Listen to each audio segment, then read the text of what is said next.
Powerful stories that change the way you think. Impactful investigations that change the way you see. How many times has your car been stolen? 5 times. Yeah. What? Do you think that you're a responsible owner of tigers? I damn sure do. Yeah, I love them. Heartwarming moments that change the way you feel. Amazing. Now available in a place that changes the way you watch TV. Inside Edition, streaming.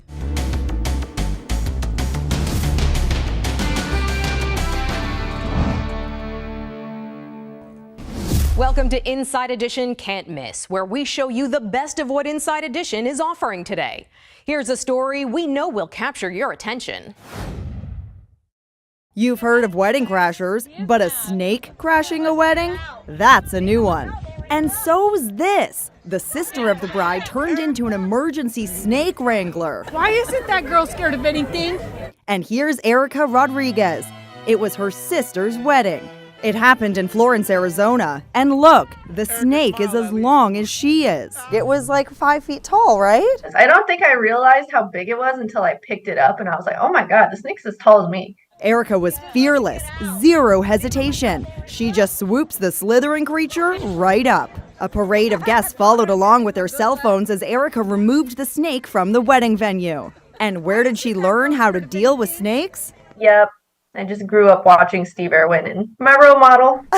That's right. She learned the right way to grab a snake from the late Steve Irwin show. This place crawls with snakes. Even as you were holding his tail, I could see that he was reaching up, trying to bite you. Yeah, he was saying hello. He's like, hello, can you put me down, please? Why isn't that girl scared of anything? Every year, daredevils skydive out of planes an estimated 3 million times, and accidents are rare. But on this young man's very first jump, the chute failed to open, and he and the tandem diver both died. Lisa Guerrero has haunting video of the moments leading up to the deadly plunge. My name is Tyler Turner. I am going to jump out of a plane. It's haunting video of a teenager's final hours. 18-year-old Tyler Turner is about to jump out of a plane, and his mother is there to watch. We're gonna make it. The parachute jump was a high school graduation gift from his mom. Shortly after making the video recording, Tyler boarded the plane, and then he made the great leap. It was a tandem jump. He's attached to his instructor. What happened next was a terrible tragedy. The parachute failed to open. Both men plummeted to their deaths. Everybody that knew him loved him. As a mom of a son that's doing this, did you feel like you trusted the instructors and this, this company to take care of your son? 100%. I assumed and would have had no doubt that they knew what they were doing and they were doing it properly. The day of his death, when Tyler's mom saw people still skydiving, she says she approached the founder of the Parachute Center. I asked, how is everything still happening as normal? Why is everything still in operation? My son just died.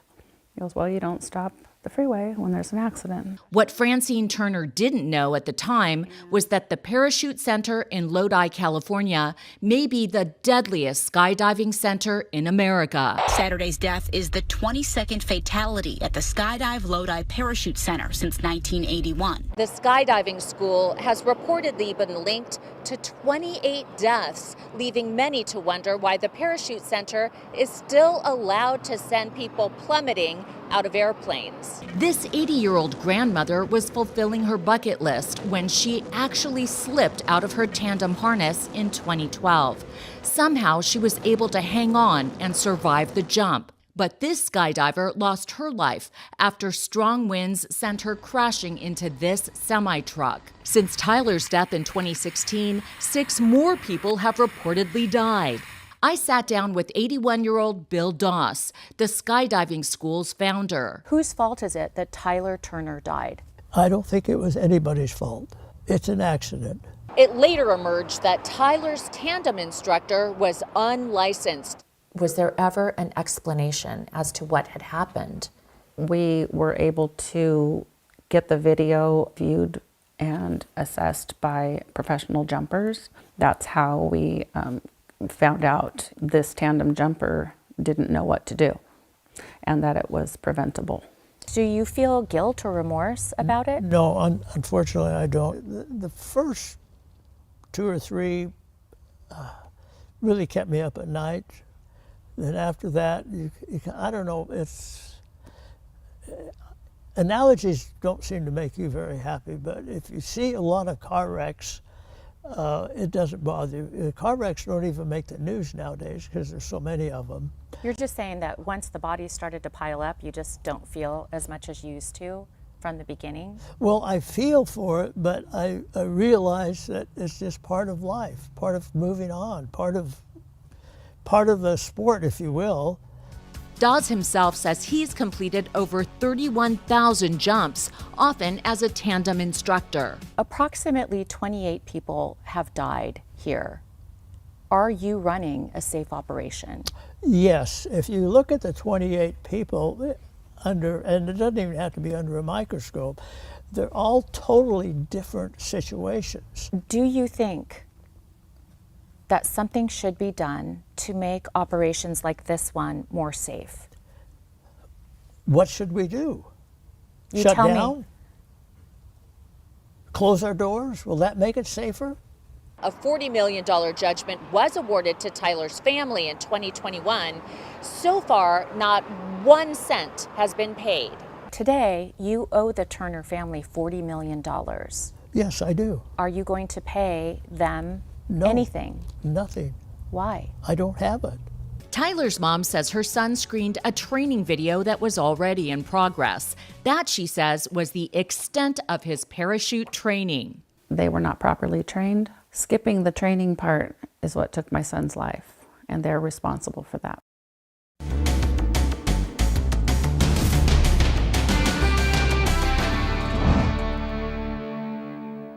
The average person yawns about 20 times a day. This lady yawned and her jaw got stuck wide open. So what happened? She has lockjaw.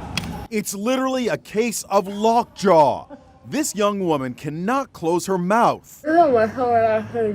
It's difficult to understand what she's saying. I don't know. Jenna Sinatra shares her exciting life on social media, but in this video clip, she's heading to the ER. How did it happen? Jenna says she yawned and she suddenly found herself with her jaw locked in place. So literally it felt like you just could not close. Yeah, it just would not shut. Like I tried going this way, tried going that way, tried massaging it, nothing worked. She was driven to a local emergency room in Manahawkin, New Jersey. So they gave me muscle relaxers and it helped, I guess, like relax my jaw.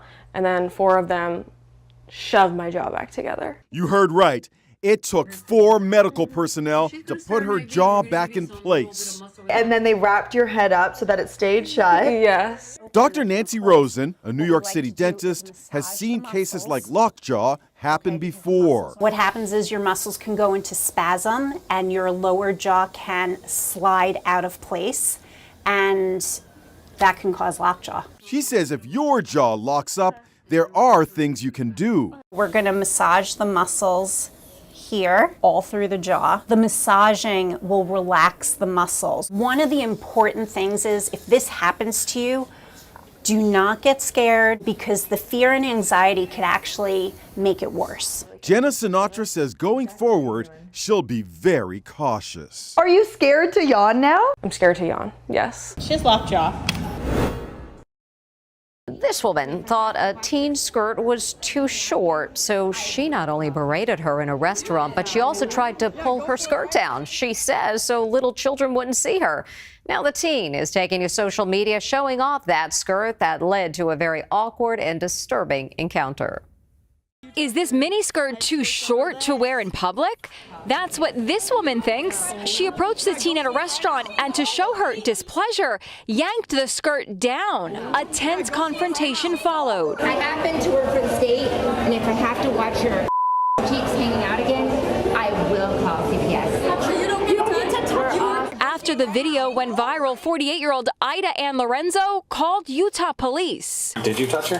No, I didn't. I thought you said you pulled her skirt down. I touched her skirt, but I didn't touch her. The teen was identified as 19-year-old Avery Leroy, who was dining out with friends when the incident took place. Avery told cops she felt cold hands go up her skirt, touching her buttocks before she felt her skirt being pulled on. She says the encounter startled her and she felt violated. So, how short was Avery's skirt? She posted this video. I had shorts under this. It's protecting a kid by covering their private parts. Correct, but that's not your job to do. I had shorts under this. More Inside Edition coming up.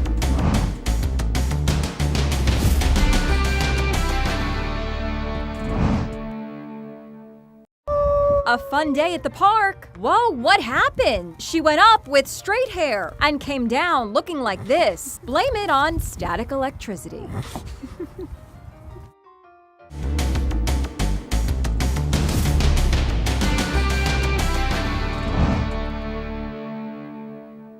Me?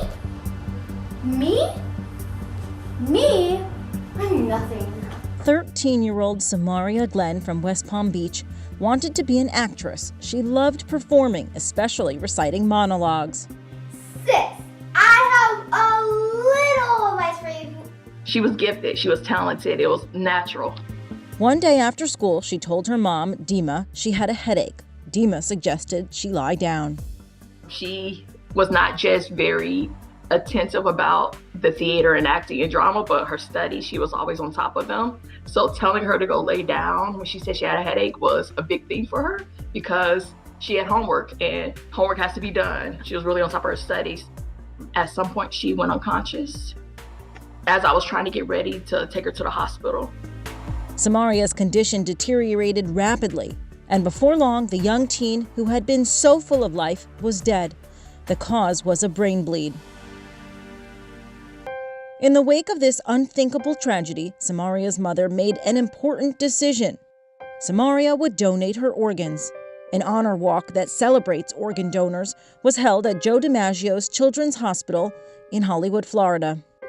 6 of Samaria's organs helped save the lives of 5 people. Often, the donor's family doesn't know the recipients, but in this case... So your decision to have your daughter's organs donated helped save the man right next to you. Without him, though, she wouldn't be here in the first place. So he was a part of her living, and now she's a part of him and gets to be a part of him forever. Less than 24 hours after Samaria died, her kidney was given to her own father. I mean, I try to look at it from a positive standpoint, but it's always going to be like very bittersweet. You know, because people at the hospital, people around, they say, congratulations, you got a kidney, but the cost. At the time of her death, receiving her kidney wasn't even a thought for Sean. It wasn't even an idea in my head. I don't know. I can't even say where I was mentally, but she pushed it. I was like,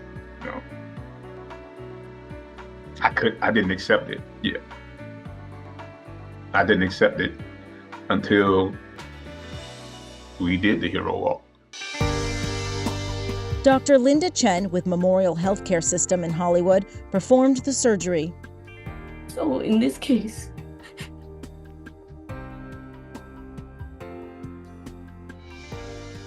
it's very touching and it's bittersweet. We talk about it as being a beacon of hope. I'm not sure why I get so emotional because I've done this 2,000 times, right? But in this case, it kind of touches your heart. Sean Glenn never told Samaria or his other children that he was sick and on dialysis for the past few years. His name was on the national transplant list, one that exceeds 100,000 people in the U.S.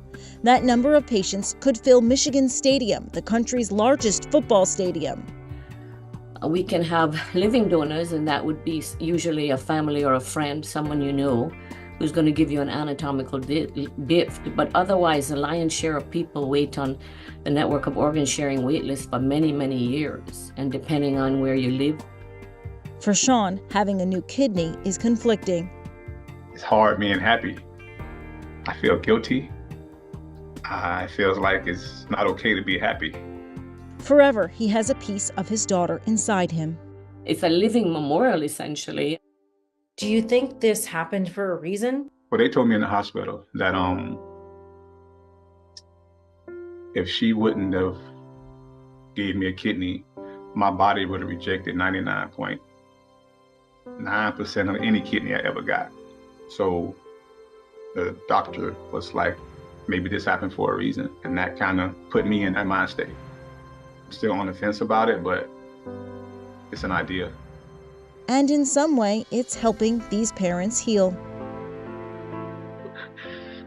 Even despite all the odds, I believe for a miracle. So sharing her story is that miracle. Her life in itself is that miracle. I believe that our life is planned or written before we're even here on this earth. It was fitting that her parents paid tribute to Samaria, the rising actress, at her funeral with a special ceremonial playbill. Inside, pictures, quotes, just like a Broadway playbill. Never would have imagined this was our story. So, God knows there's a purpose, but just in the place we're in, a lot of grief, a lot of feelings, a lot of missing her, because we wanted more time.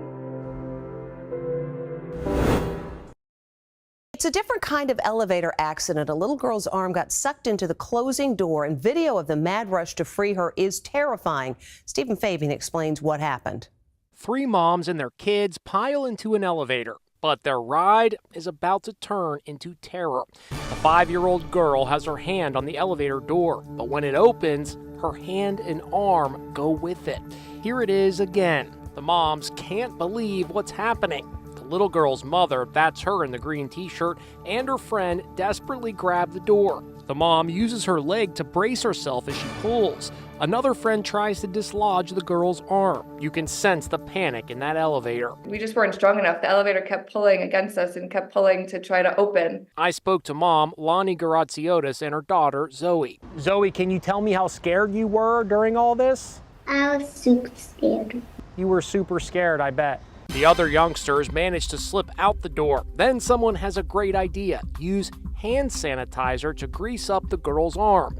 But no luck. 3 frantic minutes pass. Then mom passes some hand lotion. Maybe this will work. The friend squirts the lotion all over and pulls. Success. Zoe is free. The little girl was rushed to the hospital after the incident at this building in Hoboken, New Jersey. She had 20 stitches in what the police report calls, quote, a severe laceration. Zoe showed me the mark she still has on her wrist from the incident last July. The mom and her 3 kids were heading to a pool when the nightmare happened. Her lawyer, Edward Capozzi, used the elevator in his building to show what he says is the correct gap. So if the little girl had her hand here like this, when the door opens, it would never fit in that So you're saying all elevators have a code. This is only supposed to be so wide? Yes. It's hard to relive it. It's hard to put into words how scared we were.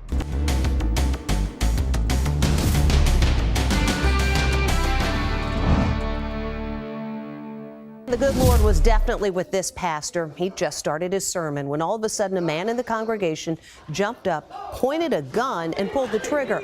But the gun jammed, and a Good Samaritan's jump saved the day. Les Trent reports.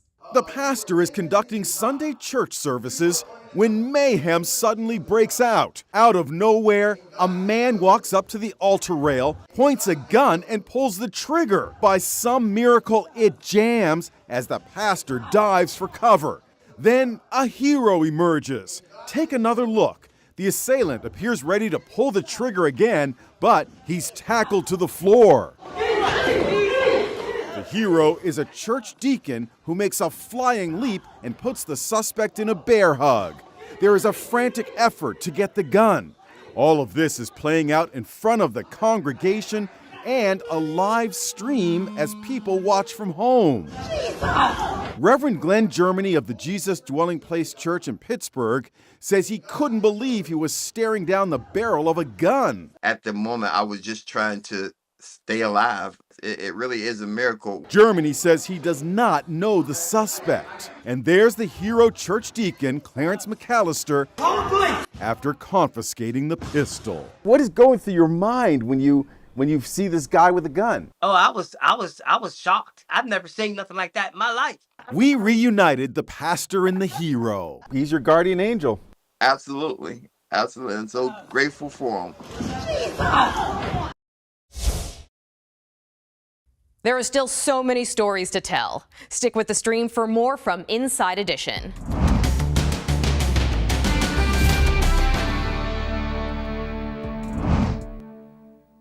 Powerful stories that change the way you think. Impactful investigations that change the way you see. How many times has your car been stolen? 5 times. Yeah. What? Do you think that you're a responsible owner of tigers? I damn sure do. Heartwarming moments that change the way you feel. I feel amazing. Now available in a place that changes the way you watch TV. Inside Edition, streaming.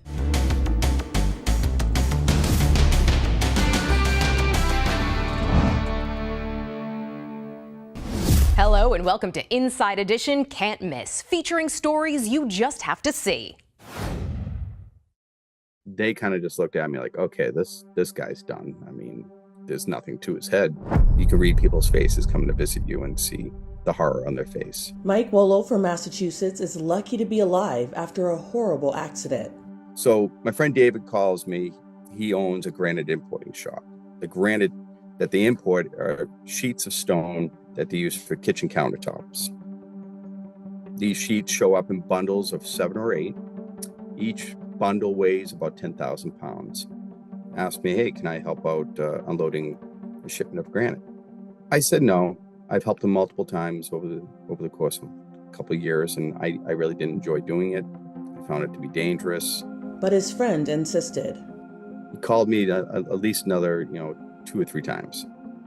And finally, his father ended up calling me, so I didn't want to disappoint him, so I agreed to help him out. When he arrived, Mike felt things were off. It was a different crane operator than we've used in the past. He set up in a different location than we normally would set up. It looked like the cargo tanner was just pulled out of the ocean. It was all rusted up and dented and kind of surprised us. We're removing the stone one bundle at a time. The floor we noticed was buckling and moving up and down, and the tractor trailer was kind of shifting around. And it just didn't feel safe. And we kept on yelling over to David, this doesn't feel right.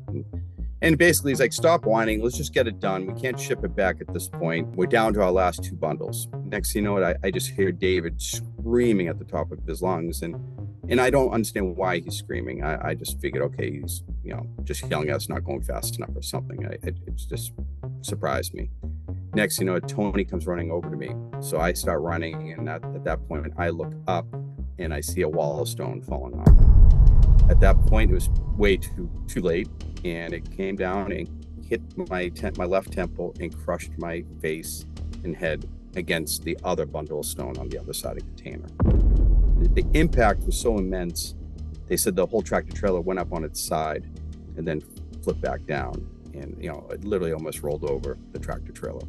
And the noise must have been incredible. The guys on site worked to free Mike. They said they could see inside my skull. Everybody's just screaming and crying and assume I'm dead. And then David just snapped out of it and realized, I think we have 6 minutes to get him breathing before he has permanent brain damage. The crushed stone has me pinned. Tony jumped in under it now, the dangerous stone in the air, pulled me out, and I'm not breathing. So they realized, okay, well, it's not like they can give me mouth to mouth. I have no mouth. So they all decide to kind of hold my body and flip me upside down to empty out all the blood that is blocking my airways. And at that point, they said I started kicking. All 3 of them taking turns holding my head back together because everything's just wide open. They said blood was just pouring out.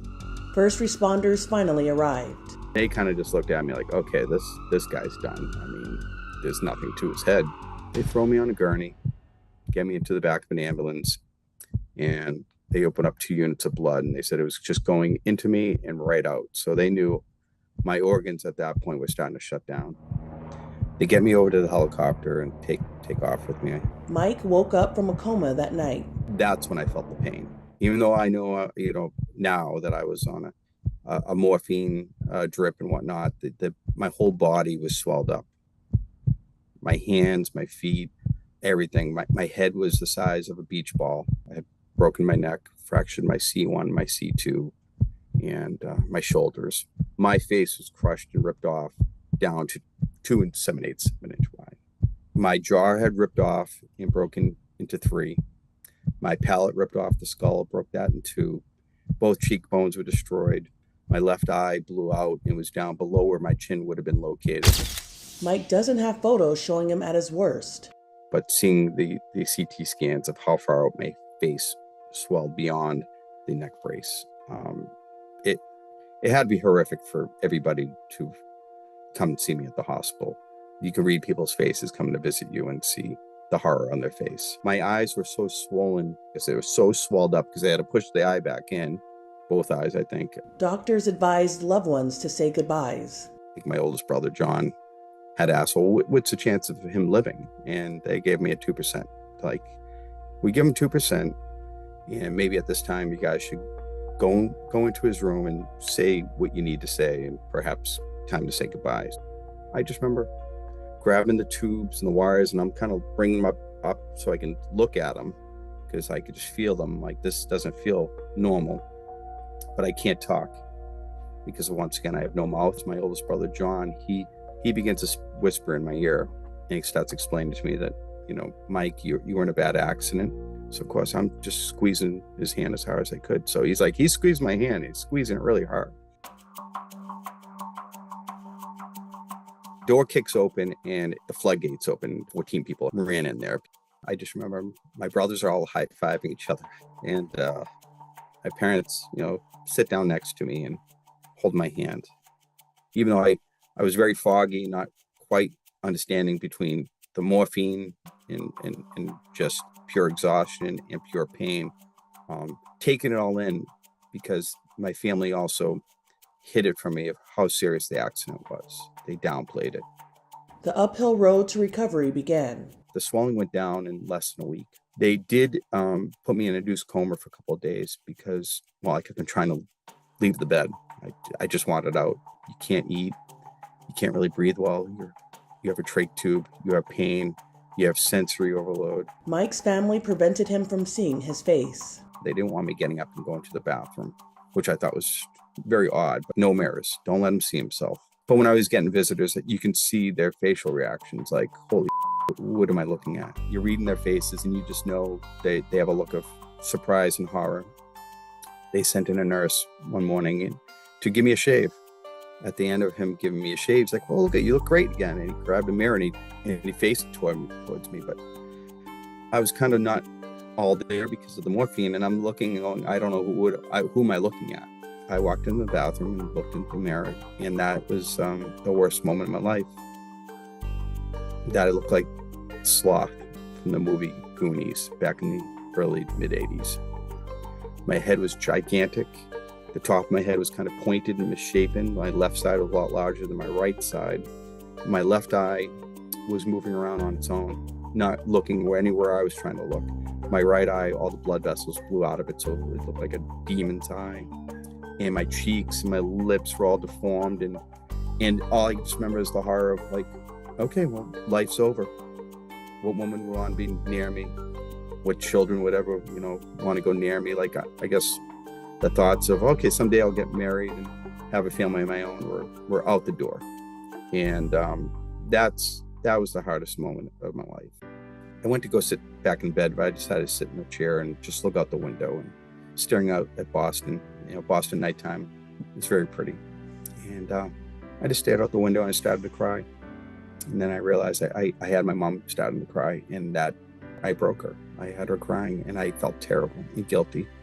So I stood up and said, okay, nope, none of that. Grabbed that machine and I started walking that day. I was compelled, if I can get well enough to get out of the hospital, I will survive.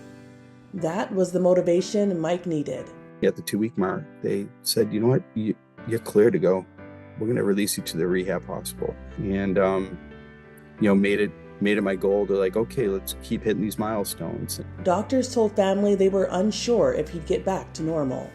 They're talking to the doctors. Will Mike be able to do anything he used to do? Riding ATVs, motorcycles, bike riding, skiing, hiking, camping, you name it. I enjoyed doing everything outdoors. And I just remember hearing the doctor say, no, his life's not going to be the same. He's not going to be able to do that stuff. And how ticked off I was hearing that. And I was determined at that point, like, I'm getting out of here. I'm going to prove everybody wrong. And he did.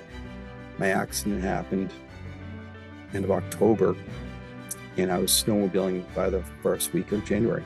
Talk about an unbelievable feeling of being free again, feeling you just belong, sightseeing and being out in nature and just enjoying the outdoors and breathing some fresh air. So just unbelievable.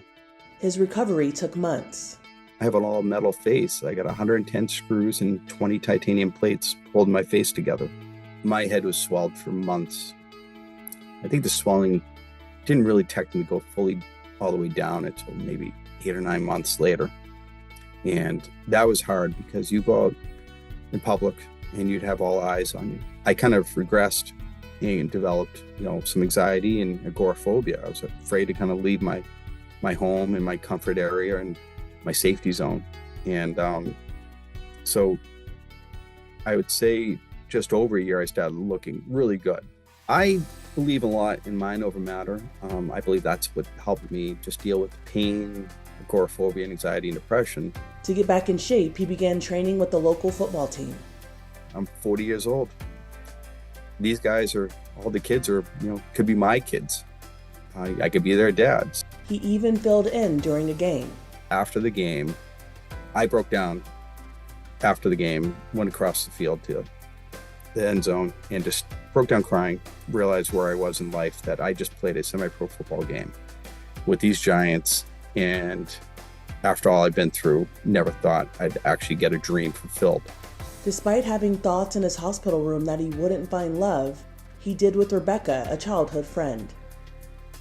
About a year and a half later, we were married, and now we have 2 little boys, Michael and Evan. Life is really good.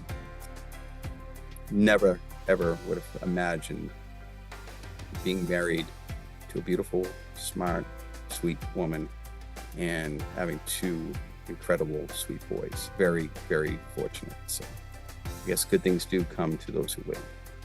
Mike still has long-term symptoms. Yeah, I get some jaw pain, a lot of sinus issues because my sinuses were all destroyed. I get ear infections a lot.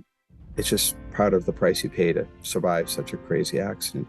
But he's grateful for the life he has and wants to motivate others dealing with trauma. People want to hear a nice story once in a while. And whether somebody was in a car accident or a workplace accident or, motorcycle accident, you got to find happiness somehow. And my story, I think, gave a lot of people hope. All these people thanking me for sharing the story because, my story should be a story of trauma and tragedy with a very nice storybook ending, so to speak, and that there is life after a trauma. Stick around, there's more Inside Edition Can't Miss coming up. A young boy takes cover as a barrage of bullets fly into the living room.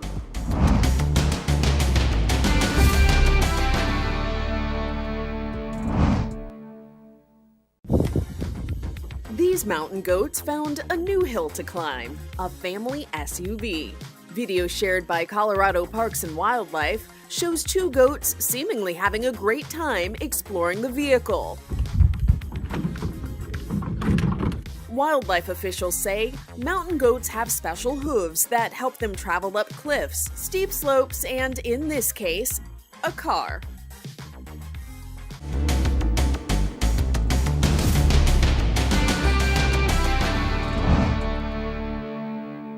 Don't mess with this shopper. She's put a peeping Tom suspect in a headlock after she says she caught him snooping on her in a dressing room. Filming the wrong person. Michelle Chandler says she was in a dressing room of a department store outside Denver when something caught her eye under the partition. Michelle says she grabbed this guy and held him a full 20 minutes in a headlock until cops got there. She says the guy in the check shirt and this guy are staffers at the Nordstrom Rack store who assisted her in holding the suspect.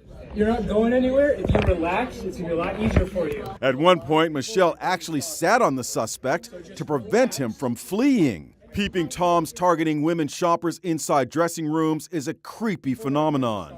This victim, Emily Lang, says she took a photo of a peeper's cell phone when she was in a changing room in a Forever 21 store in Kansas. I was in a state of undress. My clothes were scattered about the floor. And this suspect was busted for spying on women in dressing rooms in a Nordstrom Rack store in Ohio. The report was that someone matching your description was filming with a camera in the dressing room, underneath the dressing room. Once again, shoppers say they've had enough and are fighting back, even with a headlock.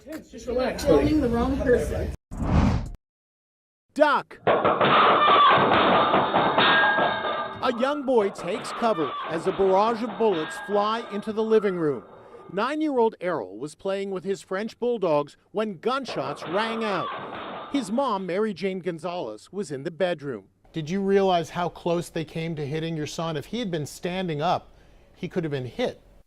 My heart dropped. As Errol ducked for cover inside, this was the scene outside the apartment complex in Fort Worth, Texas. More than a dozen children flee and hit the dirt as the gunshots ring out. I felt terrified about what happened to those children. Errol ran to his parents' bedroom, crouching the entire way. Today, the fourth grader is happy to be alive, but haunted by his close brush with death.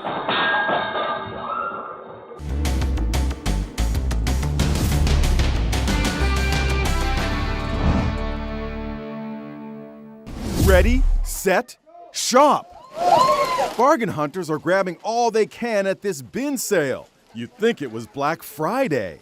But no, these wild scenes are happening right now. Victoria Ricano is there.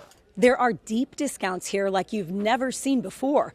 This nearly $300 sweater is going for $2. Everything you see here is $2. The whole pallet is jackets, guys. The whole pallet is just jackets. The tag is still here. It says $250, and you can take this away for $2. Yeah, it's controlled chaos, and you better play by the rules. Do not touch, I repeat. Don't touch. Hello, lady. Mama, no touch. Several times a day, when supplies run low, they restock, and shoppers are told to freeze in place and wait for the signal to start their shopping spree all over. So they're dropping the restock, and you see everybody who's lined up, about to be a shopping frenzy. Where does everything come from? Some of it from Amazon, Nordstrom Rack, Target, Macy's. We had just Zara yesterday. They buy pallets of clothing for pennies on the dollar. And bargain shoppers here at the City Mall store in Cerritos, California are loving it. I spent about $80 on kids' clothes, and I had filled their closet to the rim.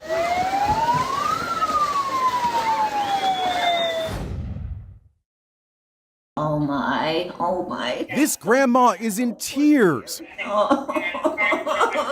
On the phone is a scammer telling her that her grandson is under arrest for causing a car crash. Oh my gosh, what am I gonna do? What am I gonna do, lady? The 92-year-old is told to pay up or her grandson goes to jail. He's gonna get remanded to the county jail and... Oh no. But it turns out those are crocodile tears. Granny's turning the tables on the scammers. In another video, she keeps the would-be cheat on the phone so long, he gives up. Can you give it cheaper to me? No. Oh, well, I'm sorry you wasted all this time. You are wasting my time. Why would I do that? The scammer is so fed up, he hangs up on her. And here she tells yet another scammer she can't buy his fake life insurance policy because the end of time is coming. I think I'm going to get raptured, you know? So I don't need all that stuff. Are you ready? Are you ready to go?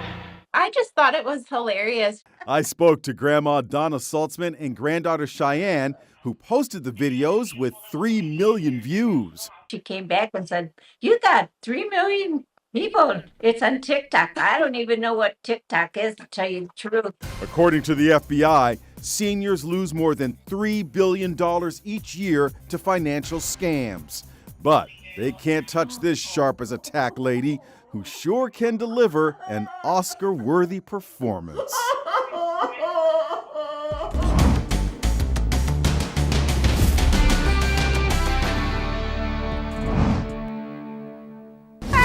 They were having a great time. 3 best friends parasailing on a Florida vacation.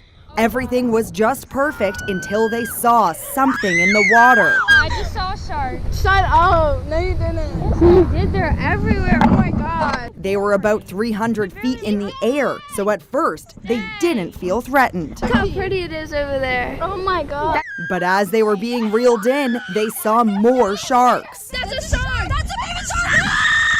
They started screaming as loud as they could, fearing they were about to be dropped into the shark-infested waters. We spoke to 2 of the young ladies, Kenley Wilkerson and Madison Warricks. They were definitely there, like 100%. Don't get us in the water! They're trying to get the attention of the adults on the boat.